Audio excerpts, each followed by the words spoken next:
মানুষ যখন আল্লাহকে ভুলে যায় তখন সে শুধু তার রবকেই নয়, নিজের প্রকৃত পরিচয়, মর্যাদা এবং সম্মানও হারিয়ে ফেলে।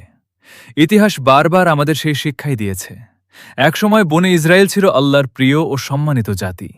নবী রাসূলদের অনুসরণ করে তারা পৃথিবীতে মর্যাদা অর্জন করেছিল, কিন্তু ধীরে ধীরে তারা আল্লাহর বিধান থেকে দূরে সরে গেল। আমলের পরিবর্তে বংশের গৌরব নিয়ে অহংকার করতে লাগল। তারা বলতো, আমরা ইব্রাহিম আলাইহিসসালামের বংশধর, আমরা ইসহাক আলাইহিসসালামের বংশধর, আমরা ইয়াকুব আলাইহিসসালামের বংশধর। অথচ নবীদের শিক্ষা ও আল্লাহর আদেশ তারা উপেক্ষা করেছিল। ফলে তাদের সম্মান অপমানে পরিণত হল। অত্যাচারী ফিরআউন তাদের ওপর জুলুম চালাতে শুরু করল, এমনকি সে নিজেকেই মানুষের সর্বোচ্চ রব বলে দাবি করল। তখন আল্লাহ তাআলা তার বান্দাদের মুক্তি দিতে এবং সত্যকে প্রতিষ্ঠিত করতে পাঠালেন এক মহান রাসূল, হযরত মূসা আলাইহিসসালাম।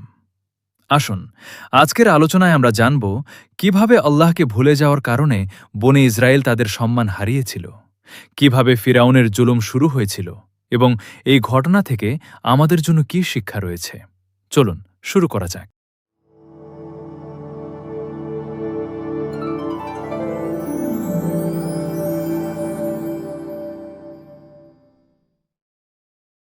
আল্লাহকে ভুলে গেল ইসরায়েলিরা। ইয়াকুব আলাহিসাল্লাম ও তার ছেলেরা থাকতে লাগলেন মিশরে।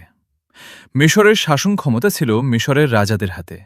যতদিন ইউসুফ আলাহিসাল্লাম জীবিত ছিলেন তিনিই ছিলেন প্রকৃত শাসক। একসময় তারা চলে গেলেন দুনিয়া থেকে। এরপর এলো তাদের বংশধর। এভাবেই কেটে গেল যুগের পর যুগ।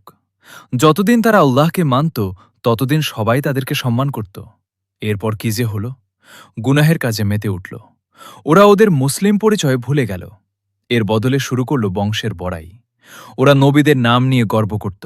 কথায় কথায় বলতো, আমরা ইব্রাহিম ইসহাকের বংশধর, আমরা ইয়াকুবের বংশধর। কিন্তু বাস্তবে ওরা নবীদের কথা মানত না, ওরা মানত ওদের নেতাদের কথা। এক সময় ওরা আল্লাহকে ভুলে গেল, তাই আল্লাহ ওদেরকে ভুলিয়ে দিলেন ওদের আসল পরিচয়। সেই থেকে ইসরায়েলিদের মর্যাদা কমে গেল সবার কাছে। মিশরের লোকেরাও অপছন্দ করতে লাগল ওদেরকে। মিশরীয়রা ছিল মুশরিক, ওরা সূর্যের পূজা করত। ওদের রাজাকে বলা হতো ফিরাউন। ফিরাউন ও তার দলবল মিলে অত্যাচার শুরু করল বনে ইসরায়েলের লোকদের ওপর। ফিরাউন বলল, আমি তোমাদের সবচেয়ে বড় রব। এ বলে ফিরাউন নিজেকে খোদা দাবি করল আর সবাইকে তার গোলাম বানিয়ে রাখল। ইসরায়েলিরাও বাধ্য হল ফিরাউনের গোলামি করতে। এই অবস্থায় আল্লাহ একজন শক্তিশালী রাসূল পাঠালেন, তার নাম মূসা আলাইহিসসালাম।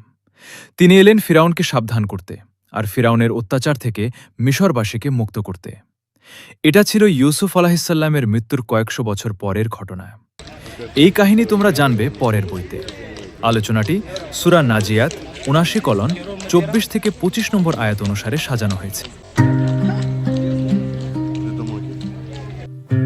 يا نفس كم ضيعت عمرا في العتاب تلهثين خلف سراب فوق رمل من عذاب